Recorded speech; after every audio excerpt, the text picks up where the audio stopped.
Option chain. Option chain पाहण्यासाठी आपल्याला national stock exchange यांच्या वेबसाईटवर जायला लागेल.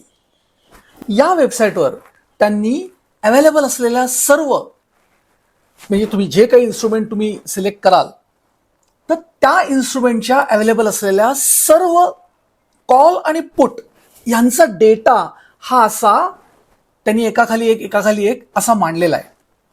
आणि या एकाखाली एक सर्व स्ट्राईक प्राइजेसचा डेटा कॉल आणि पुटचा त्याला नाव दिलेलं आहे ऑप्शन चेन. आता हे ऑप्शन चेन काय आहे आपण जरा जवळनं बघू. आता या ऑप्शन चेन मध्ये काय आहे तर अनेक कॉलम दिलेले आहेत.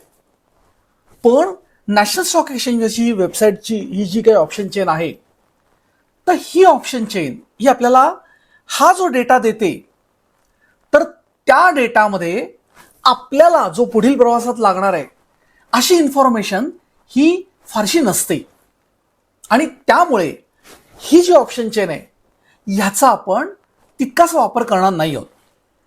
पण तरी देखील आपल्याला ह्यातल्या काही गोष्टी समजून घेणं गरजेचं आहे. काही गोष्टी मला अजूनही अनाकलनीय वाटतात. त्या कशा तर आपण जर म्हटलं वर आणि खाली ही दिशा बोटाने दाखवा तर आपण कशी दाखवू तर वर आणि खाली, म्हणजे थोडक्यात एखादी गोष्ट वाढत जाते तेव्हा ती वरवरवर चढत जाते. पण आपण ही जर ऑप्शन चेन पाहिली तर यामध्ये आपल्याला असं दिसेल की वरून खाली या स्ट्राईक प्राइसेस त्याची व्हॅल्यू वाढत गेलेली आहे. म्हणजे थोडंसं उलट आहे आणि त्यामुळे बऱ्याचदा समजायला थोडंसं ते कठीण असतं. आणि हेही एक कारण आहे की त्यामुळे आपण या ऑप्शन चेनचा फारसा वापर करणार नाही आहोत. पण तरी देखील ही अत्यंत महत्वाची गोष्ट आहे जी नॅशनल स्टॉक एक्सचेंजनी स्वतः प्रसिद्ध केलेली आहे. आणि त्यामुळे या ऑप्शन चेनचे विविध भाग काय आहेत हे सगळं बघणं आपलं काम आहे. आपण आता ते डिटेलमध्ये बघू.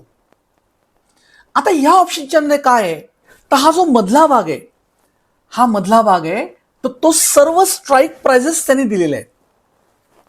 जेवढ्या केवढ्या स्ट्राईक प्राइजेस आत्ता ट्रेड होत आहेत, ट्रान्झॅक्ट होत आहेत, त्या सगळ्यांची यादी ही तुम्हाला या मधल्या भागात दिसेल.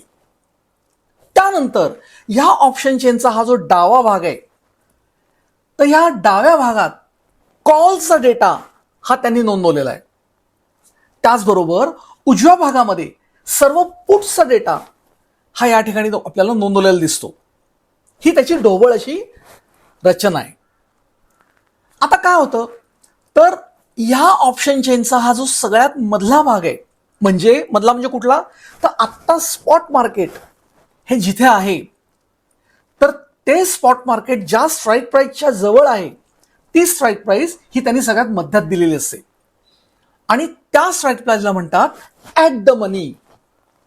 सो मधला भाग हा ऍट द मनी आहे. या ऍट द मनी मध्ये आपल्याला इथे बघितलं तर दोन रंग दिसतील. एक भाग काहीसा पिवळट आहे आणि एक भाग पांढरा आहे. हे दोन्ही बाजूला दिसेल आणि ते बरोबर उलट आहे. हे काय आहे तर त्यामध्ये हा जो कॉलचा वरचा भाग आहे तर कॉलचा हा जो वरचा भाग आहे हा आहे इन द मनी. आणि हा जो कॉलचा खालचा भाग आहे तर तो आहे आउट ऑफ द मनी. त्यानंतर पुटच्या साईडला पाहिलं तर पुटच्या साईडला हा जो खालचा भाग आहे तर तो आहे इन द मनी आणि पुट साईडच्या वरचा जो भाग आहे तर तो आहे out of the money. So ही साधारणपणे रचना होती ही नॅशनल स्टॉक एक्सचेंजच्या वेबसाईटवर आपल्याला जी ऑप्शन चेन दिसते त्याची. पण आपण मात्र आपल्या उपयोगासाठी एक वेगळीच ऑप्शन चेन पाहणार आहोत आणि त्यासाठी आपण जाणार आहोत सेन्सिबल या वेबसाईटवर. ही ऑप्शन चेन तिथे फ्रीली अवेलेबल आहे. मग ह्या ऑप्शन चेन मध्ये काय दिलेलं आहे तर सगळ्यात पहिली गोष्ट त्याची रचना अतिशय सुटसुटीत आहे. खूप साधी सोपी सरळ रचना आहे. ह्याच्यामध्ये आपल्याला 3 टॅब्स दिसतील. त्यातला पहिला टॅब आहे तो लास्ट ट्रेडेड प्राइसचा आहे LTP.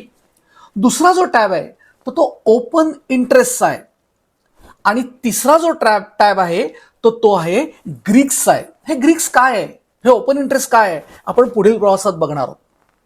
पण या ऑप्शन चेनचं अजून एक वैशिष्ट्य म्हणजे या ठिकाणी त्यांनी एक सेटिंगसाठी एक गिअर दिलेला आहे.